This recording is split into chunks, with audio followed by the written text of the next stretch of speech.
Salutations fam, this is Dark Slayer from Haltessiagaming, and in today's video, yeah, we got that long-awaited updated Blue Eyes deck profile for a build that has been requested quite a lot. And it's the Fusion Control Blue Eyes build, post-Battle of Chaos. This one actually took a couple of attempts. I wasn't able to top with it on the first try. The first draft of the deck, we had to, make some changes, go to a couple of tournaments, iron out a lot of the flaws with the deck.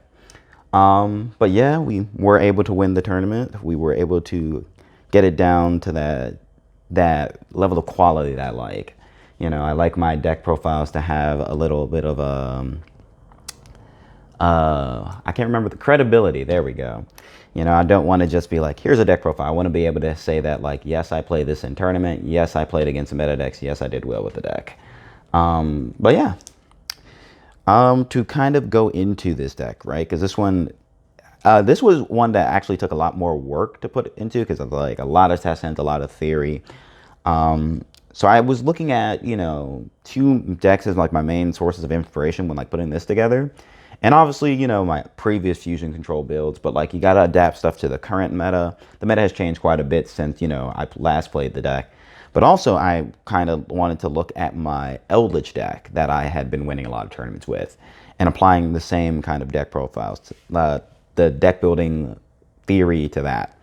But yeah, I'll talk about like the theory when it becomes relevant, but we're going to go through the deck profile. So to start things off, we have the 2 copies of Blue Eyes White Dragon and the 1 alternative. So one of the things about my Eldritch deck is that my Eldritch deck is only playing 4 bricks in the deck. You play 2 copies of Golden Lord, 1 Clear Karibo, and 1 Elemental Hero Neos for the Neos Fusion Engine, right? That's what makes the deck so like ridiculously aggressive and ridiculously consistent, is that I'm not playing as many bricks. So like rather than putting myself in a position where I'm like, oh, I have to play X amount of Blue Eyes cards, blah, blah, blah, blah, blah. I figured, hey, let's actually see like what is the minimum amount of engine that I can play while still being able to do everything that I want to do with the deck consistently.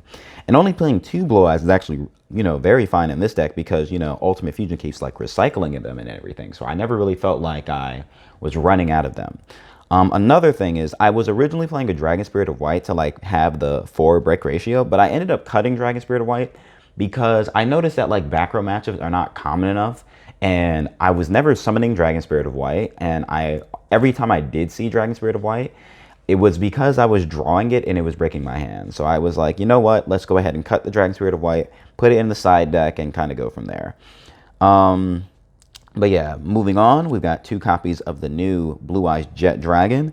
Bringing it back in relation to the Eldritch deck, this basically serves the purpose of the Lord of the Heavenly Prison in that deck. This, protects your back row, but it's also a Blue Eyes card. So it's actually a lot more synergistic because you get to like special this from the deck off of Sage and Stone. This protects your back row and also has some really stupid interactions because this triggers if any card in the field is destroyed. So what you can actually do is you can destroy your opponent's card and then trigger this to summon, which is really, really good. This card was exceptional. I honestly put it on the board a lot more than I expected to. Like I was putting this on the board like pretty much like maybe every other game. Moving on, we got 3 copies of the White Stone of Ancients. In the control build, this is very, very standard. This is like your main starter. You want to put this in grave, summon your Blue Eyes. And then we have 2 copies of Sage with Eyes of Blue. Only 2 copies because in previous builds I was playing it at 3. I found that I was opening too much Blue Eyes engine, and that was, not really good because like, yeah, I'm going to summon the Blue Eyes. I'm going to summon 2 of them, but then like you don't do anything else. So it's like I wanted to make sure I cut this down because I do still value this +1. I do still like having that extra consistency in my engine, but we cut it down to 2. The reason why I'm playing this over Dictator of D in this deck is that I value that +1 a lot more. Like Sage is a +1, Dictator is not. But the Sage also doesn't conflict with Goes and Match, right? Dictator does conflict with Goes and Match. This also being a level 1 tuner, it's just like this has more synergies in this deck than like Dictator does. And they both really establish the same purpose of like giving you access to Blue Eyes. It's like, yes, Dictator can like special Blue Eyes cards from hand, but like you don't really run into that problem because you're not playing as many. And like This can also special any Blue Eyes monster, so you don't really care. And then we have one copy of Effect Veiler, because sometimes you don't really... Sometimes you already have a stone, so you search this instead. And then, you know, it's a hand trap. We have 2 copies of Ash Blossom and Joyous Spring. The main thing about this one that I'm trying to stop is I'm trying to stop cards like Fusion Destiny, cards like Shaddoll Fusion, cards like Nadir Servant. I'm trying to stop those type of cards with Ash Blossom. Then we have 3 copies of Extravagance. In one of the previous builds, I wasn't playing Extravagance, and I was playing like more of an actual extra deck. Yeah, that was way too greedy. I should have always been playing Extrav, and just capitalizing on the fact that I'm playing a control deck. Getting that draw 2 is very, very strong. Getting that +1 is very, very strong. Why this over Prosperity? Because I want that +1 in card advantage. That, like this, you know, this was like probably one of the last things that I need to do to tie the deck together and, like, you know, tie everything together. 3 copies of Melody of the Awakening Dragon. You're not playing a lot of Blue Eyes. You want this so you can put a Blue Eyes monster on board. You either search Alternative or you search Jet Dragon. That's it. Yeah, this is just to add consistency to the Blue Eyes engine. Talking back on the Eldritch deck again. So one of the things about the Eldritch deck that makes it so good is that you have effectively 9 cards in the deck that are all starters, but 6 of those cards, if you have Golden Lord, they become disruptions. And if you don't have Golden Lord, then they get you to Golden Lord. So they fulfill like 2 roles in the deck building. So it's like they're both disruptions, but they're also starters. Blue Eyes doesn't have nearly as many cards like that. You have this card right here, Successor Soul. So this card specials Blue Eyes. This card specials Blue Eyes, but it also sends a monster on your opponent's field to the grave, an effect monster anyway. Yeah, so this is both the starter and disruption. This is probably the best card I can play that like fulfills that role. Unfortunately, you don't have that many. You do also have Supernatural Danger Zone. The reason why I'm not playing that is because it's not proactive. I have to like, my opponent has to destroy it for me to like be able to special a Blue Eyes, and it's just like yes, if you do have like your engine and everything, it's, you know, it can get a lot of value because it starts popping cards like every turn. But like, I figured, you know, we're just gonna play as, you know, as consistent as we possibly can. Consistency is the name of the game. That's what we want in control decks. So 2 copies of Successor Soul. We want to have as few deck cards in our hands as possible. We want every card in our hand to be live. 2 copies of the new Ultimate Fusion. This card is very, very powerful. Being able to fuse away your Blue Eyes from, you know, from the field and pop cards, non-targeting, is very, very strong. Being able to recycle your resources is very, very good. Being able to set this off True Light is very, very good. The fact that it is a quick play spell is exceptional because you can do things like if your opponent is trying, like, you know, in the process of like breaking your board and whatnot, and they go like, I'll target the Blue Eyes to like get rid of it. You can go Ultimate Fusion Chain, fuse away that monster that they were going to get rid of anyway, and summon a, you know, a fusion monster, and then, you know, you get the pop cards on their board as well. And then we have the 1 copy of Called by the Grave. It's not a trap card, but it's a back row. Usually I'm not using this to stop hand traps. Usually I'm using this to disrupt my opponent's graveyard plays and, you know, like just negate stuff as well. Like, it's a very exceptional card. Moving on to traps, we got 3 copies of True Light. This is probably the centerpiece of the deck. A lot of times when I'm like writing the name out for this deck on my like Google Docs and everything, I always call this deck True Light Control. This card is very much the corner piece of the deck. Is what makes the deck so strong. Being able to just keep specialing Blue Eyes over and over and over again like that is just so strong. Being able to special Alternative off this effect is so strong. It protecting your Blue Eyes from targeting effects is so strong. Being able to set your other Blue Eyes spell traps is so strong. This card is exceptional. And I'm going to be real, you don't really care about the graveyard effect if it gets popped. You don't really care about that much because you have so many ways to play around it. And then we have 2 copies of the Ultimate Creature of Destruction. This makes any Blue Eyes monster unaffected by card effects. It can be destroyed by battle. Anything that battles it dies. Special Blue Eyes White Dragon, it resets itself. This card is exceptionally strong. You actually get even more value out of this card now because the new Fusion resets this from grave. So it's just, you kind of just keep using it. And same thing with True Light. If they like pop it, you can use the new Fusion to like reset it. Then we got 2 copies of Dogmatic Punishment. We're playing a trap deck that we're playing Extrav. We might as well play Punishment. This card's exceptional. Pop 2 cards. Get the Wimpec in this for protection. It's, you know, it's a really strong card. And then we got 3 copies of Infinite Impermanence. It is a very powerful hand trap. It's also a back row. Sometimes you negate spells with it. I'm going to be real. I negate spells with it, spell traps with this a lot. A lot of times I'll set this under a floodgate and then flip it up to like turn off the floodgate so I can play. I've done that so many times. And you know, sometimes people do play into the Imperm column. It doesn't happen very often, but sometimes you just randomly get that value. 3 copies of Fists of the Unrivaled Tenyi. This is the premier counter trap of the deck. If you have a Blue Eyes White Dragon on board, well, specifically the vanilla on board, then you have an Omni Negate counter trap. And if they pop this card, you get the special Blue Eyes Ultimate Dragon from the extra deck randomly. If you have 2 of these set and they pop one, you get the special, the Blue Eyes Ultimate Dragon, and then the second one is live. It's a really dumb card. I absolutely love it. And then the last 3 cards in the deck are 2 copies of Gozen Match and 1 Skill Drain. Yes, this should be 3 Skill Drain, but I'm not paying those inflated prices. Gozen, I'm going to be real. It's strong against a lot of matchups, but the thing about Gozen is that every single matchup that Gozen was good against, Skill Drain would have won the game against. And in my experience at like the events, most of the time, they're just playing like a dark deck or something, and Gozen doesn't do anything. But every single time I flip up Skill Drain, it wins me the game. But yeah, that's going to be it for the main deck. It is an even 40 cards. And then we're going to move on to the extra deck. As I mentioned earlier, we're playing the 1 Blue Eyes Ultimate Dragon. If they pop your counter trap, you get to special this for free. It's 4,500. It's a Blue Eyes card. So you can actually like protect it with like Ultimate Creature and everything. Like, it's pretty dumb. Blue Eyes Twin Burst Dragon. Sometimes you want to summon this to be able to start banishing stuff. In the Eldritch matchup specifically, if they summon the Golden Lord and he's 35, or like they put him in defense, you can attack into it with this, and because it wasn't destroyed by battle, it gets banished by this card's effect, which is really, really strong. And also this card can't be destroyed by battle either, which is, again, pretty strong. The 1 copy of Alternative Ultimate Dragon, this card is just an absolute blowout against so many matchups if you actually like put it on the board. It's actually not that hard to like put this on the board. Like, honestly, if you like Melody, Pitch of Stone, you have access to this. It can't be target destroyed by your opponent's card effects. It's 4,500 attack.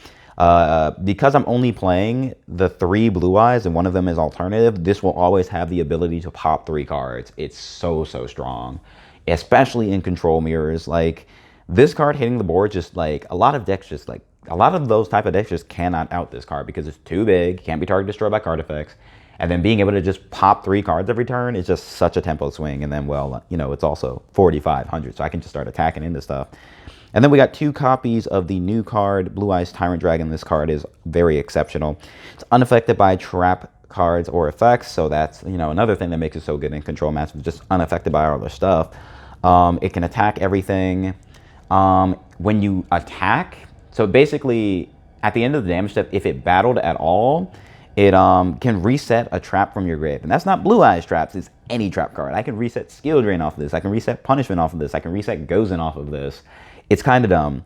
And yeah, like the fact that like the fusion spell like recycles your resources, like it's so good. But one of the downsides of this card is because it's unaffected by traps, you actually can't protect this with Ultimate Creature of Destruction. And that's actually like, you know, it comes up sometimes, but it's like, it's 3,400 too, so it's kind of big. But for the most part, this card is just exceptional, and it's definitely something that made the deck so much stronger. And out of all the different Blue Eyes builds that were affected by the new support, the Fusion Control build is definitely one that uses the most of the new stuff. But yeah, moving on, we've got 2 copies of Blue Eyes Spirit Dragon, 2 copies of Azure Eyes Silver Dragon, and 3 copies of Link Kuriboh. This is probably like the main important card of your extra deck. This is like the main one that you're going into because this is how you link off your, you know, level 1s and everything, so you can get your engine in rotation. 1 BLS, hold on, let me just go ahead and flex that no name misprint BLS real quick. This card, you don't make it that often, but it is such a blowout when you can summon this. It's so strong, like the non-targeting banish, being able to attack twice, being able to go to 45, it can't be target destroyed by card effects, it's so strong. It is so dumb, man. But yeah, this card's really strong. But you don't need it all the time, but like sometimes you summon it. The 1 Wind Pegasus Ad Ignister and the 1 Elder Entity Entis, these are your punishment targets. And yeah, that's going to be it for the extra deck. Moving on to the side deck. You already know what the first card is. It's always going to be Dino Wrestler Pankratops. And then we have the Dragon Spirit of White that we move to the side deck. So it's like, you know, if we're playing against a back row deck, we bring this in. But most of the time, I decided, you know, I actually like it in the side deck, if I'm going to be honest. Like, I like not having this just random dead card that I draw, you know? And yeah, so like this card on the side, like being able to bring it in against the back row matchup and start like looping this and banishing stuff. But against like combo, like this just doesn't do anything. It really doesn't. And it's like you can't even really get the value of it being like big. Oh yeah, another thing about going back to the main deck in regards to like theory is that like another reason why I play Sage over the Dictator is that like it also doesn't conflict with skill drain. Because with Sage, if you have Link Karibo Engrave, you can actually go normal Sage, activate the effect, chain Link Karibo Engrave, tribute the Sage, and then the Sage search goes through because it's not on the field anymore, and then you just special the Link Karibo. And then same thing with like Link Karibo, because it like tributes stuff for cost, it still goes through under like skill drain. And then this thing as well, like this can also be resolved under skill drain, and then this can be resolved under skill drain. Like these cards can just be resolved under skill drain. And that's one of the reasons why like this deck is so good with skill drain, because it's kind of one-sided. Because you have a bunch of cards that you can just kind of like make dodge skill drain, and then like the other cards you can just be like, anyway, they're unaffected by the trap cards, so cool. Moving on, we've got triple copies of Nibiru the Primal Being for combo, triple copies of Artifact Lancia. The next one, I wanted something that I could side in going first against Eldritch, because of the fact that it's like, you know, we have a lot of stuff to play going second, but I wanted something going first. And so we're playing 3 copies of Paleozoic Dino Miscus. This card is actually really strong in the Eldritch matchup, because you just kind of banish Golden Lord. And, you know, if you're playing against Eldritch and you banish Golden Lord, they just kind of lose. GG's. And also even against like the Zombie World deck, because you can banish the Doom King. And then we got 3 copies of Evenly Matched. This card is just really strong blowout card. Destroys back row decks, destroys just a lot of decks. Like if this resolves, it's just so strong, and you know, it's not once per turn, so sometimes that comes up. Then we have the 1 red reboot, again, blowout card against back row. So next up, I'm going to kind of talk about like my side decking patterns real quick, because I want to start doing these in the deck profiles as well. So cards that come out: the Counter Trap, the Called by the Grave, Counter Traps, the Floodgates, and the Called by, and sometimes the Hand Traps, depending on the deck. I won't like keep an Effect Veiler in against like Eldritch, for example. That would get sided out. Alrighty, yeah. So typically these are the cards that you were siding. If I'm going second, I don't really want to keep in like the Floodgates, or like, unless it's skill drain, because sometimes you can use that to break boards going second. But like these are the cards that are typically being sided in this deck. Against, you know, like Eldritch, for example, against Eldritch, I would probably side out 1, 2, well, honestly, just these 6, because like skill drain doesn't really do anything against Eldritch either, so those 6 would come out. And if we're going second anyway, this is typically what would come in: the reboot, and where's the Pank and the Dragon Spirit? So typically these 6 will come in against Eldritch. We would keep in the Called by the Grave against Eldritch, because you can like banish the Golden Lord, and that does come up a lot. Basically, that's the name of the game against Eldritch. We want to get rid of the Golden Lord. Banish all your Golden Lords, GG's.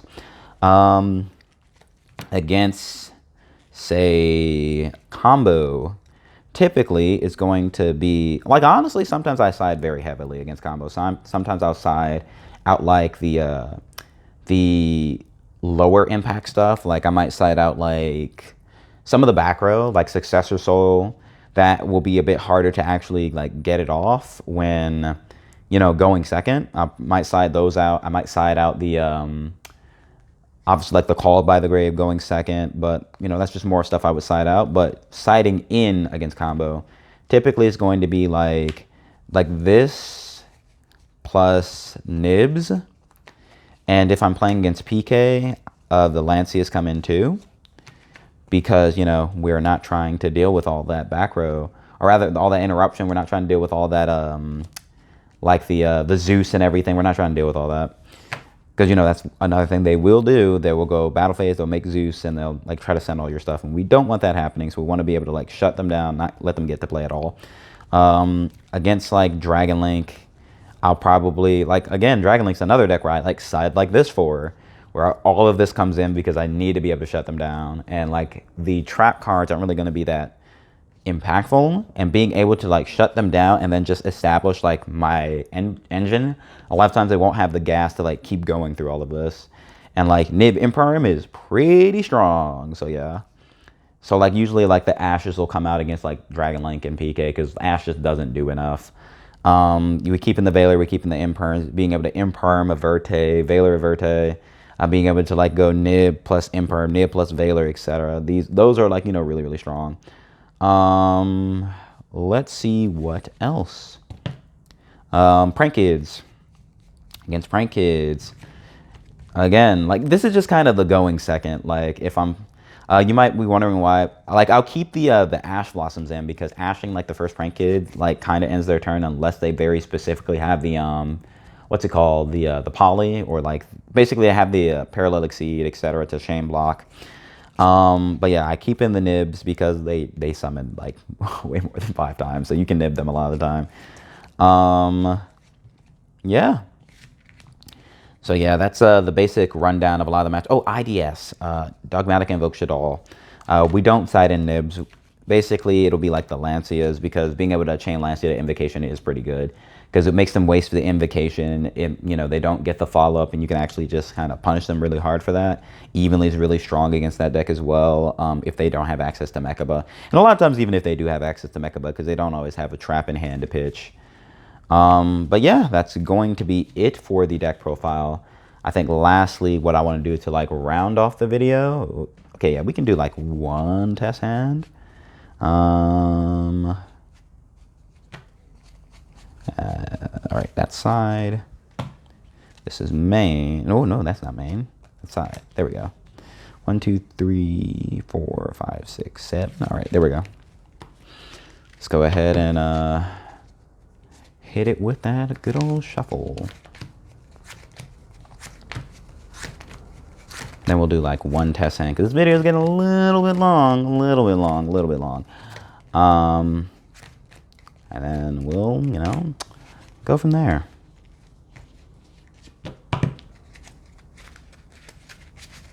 And cut. And what we got? Counter trap. Successor Soul. We need a monster. Ash. Okay. Worst case scenario, we can set the Ash and then Successor Soul away the Ash.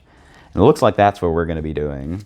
All right, so because we don't have a monster, we're going to set the Ash. We're going to set the Ash, set Successor Soul, set our back row. Right, so our opponent summons a monster. We go Successor Soul, tribute off the Ash. We're going to tribute off the Ash.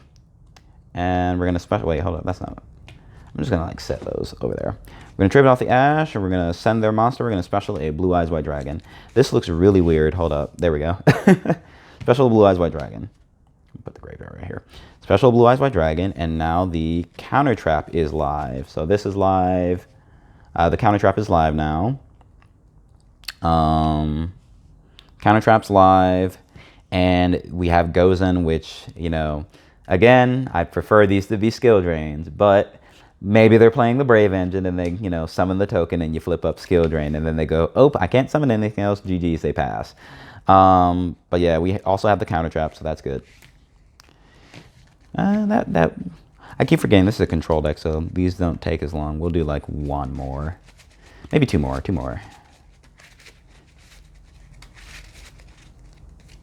One, two, 3, 4, 5.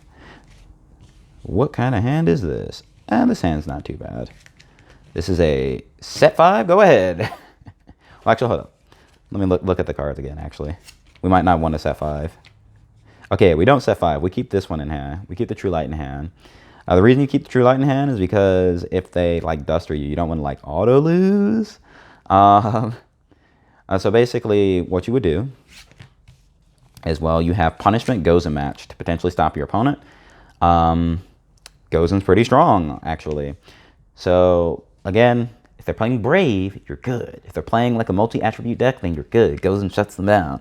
But we want it to be Skill Drain, because Skill Drain always shuts them down, unless they're playing a back row deck. In which you don't care. You're good, because the fact that Skill Drain, well, Skill Drain wouldn't do anything, but, like, you're good because, you know, they're not going to kill you. They're going to set 5.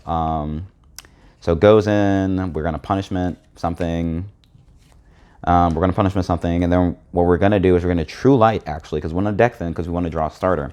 So we're going to true light, and we're going to set, I don't know, we don't have engine yet, so we're going to set ultimate creature of destruction. All right, we're going to set ultimate creature of destruction. So when we do summon a blue eyes, it's immediately protected. Yeah, and then there just kind of undergoes a match. And then this was in our hand. Let's see what we draw. Did we draw a starter? Oh, we drew blue eyes. True light effect, special blue eyes. We're playing. And we have the 2 ultimate creatures, so good luck getting rid of this. And then during their turn, we get to set off stuff. We would set ultimate fusion, maybe, or we would set like Destined. Well, we're not playing Destined Rivals, but you know, if you're playing Destined Rivals, you set Destined Rivals, but you're gonna set ultimate creature or ultimate fusion. This card's very good. Actually, speaking of Destined Rivals, I never really talked about why I'm not playing that. So the reason I'm not playing that is because it is conditional imperm most of the time. And I could just play Imperm. Setting it off of True Light is one of the benefits to playing Destined Rivals, but most of the time I'm setting Ultimate Fusion off of that, so that's why we're doing that. Alrighty, next up. We'll do one more, and then that's probably going to be the end of the video. Get a nice good shuffle in it. Wahaha, shuffle, shuffle. And, oh, come on. But yeah, this is a control deck, everybody. Ooh, we got Jet. Ooh. Oh, we got extra. We get to draw 2. Ooh, this hand's insane. Whoa, man. Extra. All right, so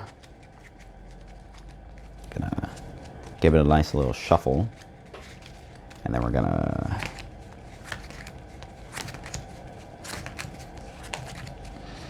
three piles of 5. Give it a nice good shuffle, because we gotta give it true randomness. You need to, like, it's possible to banish all 3 of something. So 1, 2, 3, 4, 5, 6. Draw 2. What do we banish? Do we banish all 3 Link Karibo? Whoo! That was scary. We banished 2 of them. That's why you play 3 Link Karibo. Because this stone was about to be dead. And then we draw 2. Goes in True Light. Did we already have True Light? Oh, we did already have True Light, but that's fine. We're good. But it would be a skill drain, and I'm crying. Anyway, we're gonna go Stone Effect. Well, not Stone Effect. We're gonna link off the stone for our good buddy, the last and final Link Karibo that didn't get banished, thankfully. We're gonna get our Link Karibo. We're gonna set 2. We're not gonna set all 3, because you know we don't want to like have that have too much shenanigans happen. Then we're gonna go Stone Effect. And actually, what you can do here, actually, is you can get really greedy.